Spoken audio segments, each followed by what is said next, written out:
नमस्कार विद्यार्थी मित्रांनो, मी ईश्वरी हडकर हडकर टीचर चॅनलवर परत एकदा आपलं अगदी मनापासून स्वागत करते। तर आताच माझ्या हातात इंग्लिशचा पेपर आला आहे आणि मी जे तुमचे ग्रामरचे सगळे प्रकार करून घेतलेले ते जवळजवळ सगळेच्या सगळे तुम्हाला इथे आलेले आहेत। जर एखाद दुसरं कुठलं नसेल तर तेही मी तुम्हाला मेन्शन करते, पण असं कुठलं आढळलं नाही की जे तुम्हाला मी दाखवले नाही आहेत विथ ज्याच्या ट्रिक्स किंवा काय 2-3 अशा गोष्टी होत्या त्या मी ओरली बोललेली, त्या पण तुम्हाला नोट करून मात्र घ्यायला सांगितलेल्या।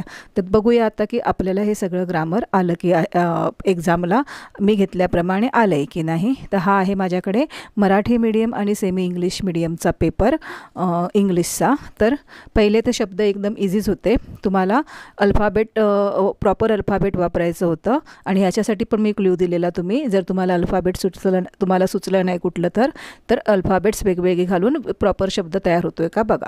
पण इझी होतं, बघितल्यावरच समजते की हा ब्रेव शब्द आहे, हा टीच आहे, हा बॉक्सर आहे आणि हा फेथ आहे, म्हणजे सगळीकडे ओव्हल्सच वापरायची होती तुम्हाला। त्याच्यानंतर अल्फाबेटिकल ऑर्डर पण एकदम इझी होती। फर्स्ट अल्फाबेट बघून त्याप्रमाणे तुम्हाला अल्फाबेटिकल ऑर्डर इंक्रीजिंग ऑर्डरने करायची असते। मग ॲट्रॅक्टिव्ह, नंतर बॉनिफायर, नंतर ऑप्टिमिस्टिक आणि शेवटी रूमर्स येणार।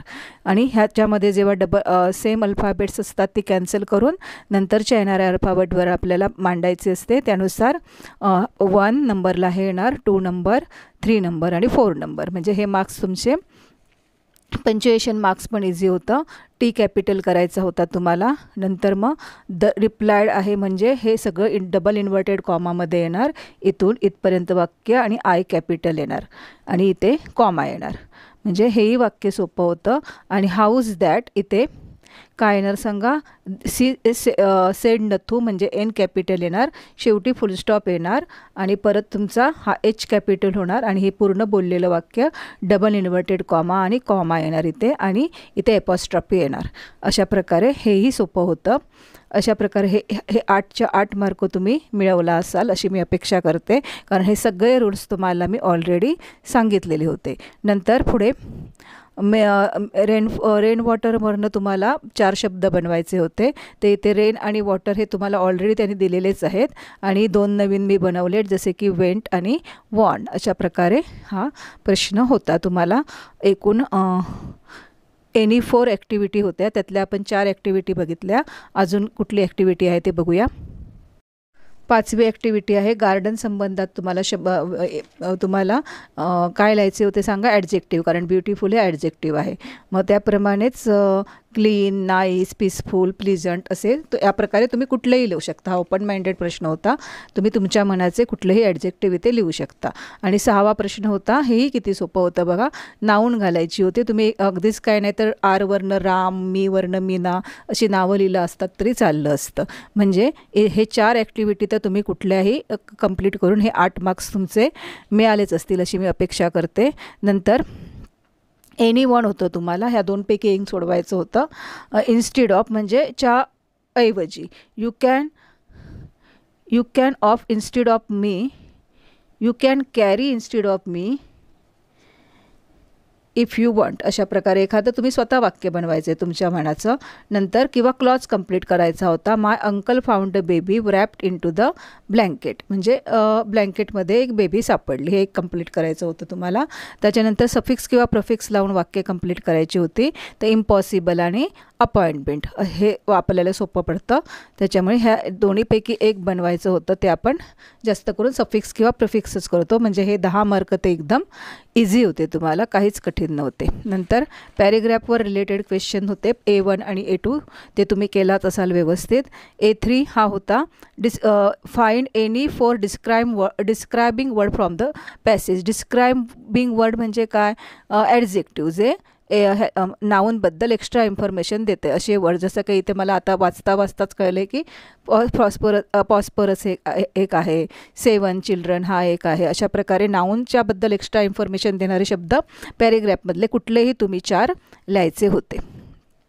पुढे प्रश्न होता डू ॲज डायरेक्टर, बघा हा आपण नॉट ओनली बट ऑल्सो घेतलेला।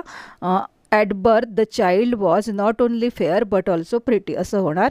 अनेबल पण मी तुम्हाला सांगितलेलं आणि व्हिडिओमध्ये पण हे आहे आपल्याकडे. कुड नॉटच्या ठिकाणी अनेबल येणार. आणि काल लाईव्हमध्ये मी आता 2-3 लाईव्ह घेतलेत तुमच्या, त्यामध्ये पण मी हे तुमचं घेतलेलं. Little Sunekha unable speak till she was 5 अशा प्रकारे येणार. आणि नंतर पर्सनल रिस्पॉन्स वगैरे कसं लिहायचं हे पॅरेग्राफमध्येच तुम्हाला आन्सर्स मिळतात, त्यामुळे मी दाखवत बसत नाही तुम्हाला. हे पण तुम्हाला पॅरेग्राफमध्येच मिळणार. हेही आन्सर्स तुम्हाला मिनिंग्स आहेत ते मिसचिवियस म्हणजे नॉटी असे सोपे सोपे आहेत. किड्स म्हणजे चिल्ड्रन, 2 तर एकदम इझी आहेत. अशा प्रकारे तुम्ही ते शोधून लिहायचं होतं. पुढे बघा, it is hard to imagine म्हणजेच वाक्याचा अर्थ न बदलता तुम्हाला निगेटिव्ह करायला सांगितलं आहे. मग हार्डच्या अपोजिट वर्ड कुठला आहे तर easy. It is not easy to imagine. आणि इथे काय आहे, डज आहे आणि वाक्य पॉझिटिव्ह आहे म्हणजे डझंट ही असं येणार इथे. नंतर परत तुम्हाला पर्सनल रिस्पॉन्स होता शेवटी. नंतर हे पोएमवर रिलेटेड तुम्हाला ह्याच्यातलीच शोधून आन्सर लिहायची होती. इथे सुद्धा सेम, इथे रायमिंग वर्ड स्वतःच्या मनाचे सांगितलेले म्हणजे लाईट, साईट, पाईल्स, फाईल्स तुम्ही कुठलंही लिहू शकता. नंतर काय हे तुम्ही केलंच असणार ऑलरेडी. पॅटर्न तुम्हाला माहिती होता पोएमचं ॲप्रिशिएशन कसं लिहायचं ते. परत एकदा अनसीन पॅसेज, त्याचे पण क्वेश्चन आन्सर्स पॅरेग्राफमध्येच शोधून लिहायचे होते, ते तुम्हाला केलं असणार तुम्ही. A3 पण सोपा प्रश्न होता तुम्हाला. Known, unknown, group, individual, poor, rich, narrow, broad अशा प्रकारे आन्सर्स त्याची होती. इझी होता पेपर. आता हे पण मी तुमचं घेतलेलं म्हणजे सगळे तुमचं सेमी इंग्लिश मराठी मीडियमचं सगळं ग्रामर आहे ते विथ ट्रिक्स मी तुमचं कंप्लीट केलेलं आहे. एकही असा टॉपिक नाही आहे ग्रामरचा की जो मी कंप्लीट केलेला नाही आहे. आता इथे बघा, हा मोस्ट पॉप्युलर आहे म्हणजे हा 3rd ग्रुपचा आपला आपण ग्रुप बनवलेले ना त्यातलं आहे ते. 2nd ग्रुपचं आहे. मग काय येणार सांगा, no other dance form of India is as popular as Bharatanatyam अशा प्रकारे होणार. म्हणजे ह्याच्यापेक्षा दुसरं श्रेष्ठ कोणच नाही. त्याच्यानंतर ॲज वेल ॲज पण मी तुम्हाला लिहून नाही दिलेलं पण ओरली बोललेली ॲज वेल ॲजचं पण वाक्य येतं आणि तिथे अँडच्या जागी तुम्हाला ॲज वेल ॲज घालायचं आहे. हेही आपलं डिस्कशन झालेलं. तुम्हाला प्रत्येक पॉईंट मी बोलत होती तो लिहून घ्यायला सांगत होते. जर तुम्ही केलं असाल तर हेही वाक्य मी ॲज वेल ॲजचं वाक्य पण मी घेतलेलं आहे. Later kings as well as rich people lend their patronage to it म्हणजे इथे फक्त तुमचं ॲज वेल ॲज येणार. अशा प्रकारे सगळं ग्रामर होतं. 100% ग्रामर मी ट्रिक्सने तुम्हाला सगळं समजावून सांगितलेलं होतं. मग समरी रायटिंग पण कशी करायची त्याचेही पॉईंट्स दिलेले. लेटर रायटिंगही केलं असाल तुम्ही व्यवस्थित फॉर्मॅटप्रमाणे. डायलॉग रायटिंग तुम्हाला पॉईंट ह्याच्यामध्ये बघा क्रम लिहून ठेवला आहे. पहिलं हे सेंटेन्स येणार 1, नंतर सेकंडवालं येणार सेकंडला, थर्डवालं फर्स्टवालं थर्डला येणार आणि हे आहे ते लास्टला येणार. 4थवालं आहे ते लास्टला येणार. अशा प्रकारे त्याचा क्रम येणार. हेही सोपं होतं. Do you like pet animals? Yes I like pet animals very much असं. आणि नंतर मग because they have give us unconditional loves वगैरे तुम्ही तुमच्या भाषेत ह्याचं आन्सर्स इथे लिहायचं होतं. आणि नंतर मिनिंगफुल तुम्हाला स्वतःला डायलॉग्स लिहायचे होते. त्याची तुमची प्रॅक्टिस झालेली असेलच ऑलरेडी. मग स्पीच रायटिंगला तुम्हाला दिलेला होते पॉईंट्स आणि ऑलरेडी तुम्हाला फॉर्मॅट त्याचं पॉईंट कसं लिहायचं तेही मी तुम्हाला ऑलरेडी सांगितलेलं होतं. व्हर्बल टू नॉन व्हर्बल करायचं होतं. पहिलं नॉन व्हर्बल टू व्हर्बल करायचं होतं म्हणजे तुम्हाला हा पॅरेग्राफ हा चार्ट दिलेला त्यावरनं तुम्हाला पॅरेग्राफ बनवायचा होता. किंवा हे तर सोपं होतं मी तुम्हाला सांगितलेलं. जर तुम्हाला अशा प्रकारे आजच्याच सकाळच्या लेक्चरमध्ये बोललेली जर ऑलरेडी तुम्हाला असा चार्ट दिलेला असेल तर तुम्ही व्हर्बल टू नॉन व्हर्बलच करा, कारण तुम्हाला इथे 5 पैकी 5 मार्क मिळण्याची शक्यता जास्त असते. आशा करते की तुम्ही हेच केलं असाल, कारण ह्या पॅरेग्राफमधले शोधून फक्त तुम्हाला इथे दिलेले पॉईंट एज काय आहे रमेश राधाचं, क्लास काय आहे, फेवरेट सब्जेक्ट काय आहेत, फक्त व्यवस्थित मांडणी करायची होती. त्यामुळे हे जर तुम्ही केलं असाल आणि टायटल लिहिलं असाल तर इथे तुम्हाला पैकीच्या पैकी मार्क मिळून जाणार. आणि पुढे रिपोर्ट रायटिंगचा पण तुम्हाला मी फॉर्मॅट व्यवस्थित सकाळी समजावून सांगितलेला कसं लिहायचं ते.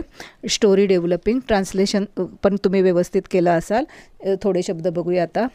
जनरल म्हणजे सामान्य, अरायवल म्हणजे पोचणे, बेगर म्हणजे गरीब, ऑर्डर म्हणजे आदर, पॅराडाईस म्हणजे आठवत नाही आता, मोमेंट म्हणजे घटना. अशा प्रकारे हे शब्द झाले. मी बघितले नव्हते हे आताच बघते. त्याच्यानंतर plant more trees in the garden म्हणजे बागेमध्ये जास्तीत जास्त झाडे लावावीत. Everyone should take care of trees, प्रत्येकाने झाडांची काळजी घ्यावी. डोंट प्लक द फ्लॉवर्स, फुले तोडू नका. सेव्ह ट्रीज सेव्ह लाईफ, झाडे जगवा जीवन जगवा, जीवन वाचवा. त्यानंतर प्रोव्हर्ब्स दिलेले तुम्हाला. Action speaks louder than words, म्हणजेच कृती बोलण्यापेक्षा कृती श्रेष्ठ असते. आणि माईट इज राईट म्हणजे कदाचित योग्य आहे असं काहीतरी ह्याचं होतं, पण एकतरी आपलं हे इझी होतं. म्हणजे अशा प्रकारे हा पेपर इझी होता. तुम्हाला चांगला गेला असेल असं मी आशा करते. तुम्हाला आवडलं असेल माझं एक्सप्लेनेशन तर नक्कीच व्हिडिओला लाईक करा, शेअर करा, कमेंट करा आणि जास्तीत जास्त लोकांपर्यंत पण पोचवा. तसेच सबस्क्राईब करायला मात्र विसरू नका जर नवीन असाल किंवा अजून केलेलं नसाल तर. धन्यवाद.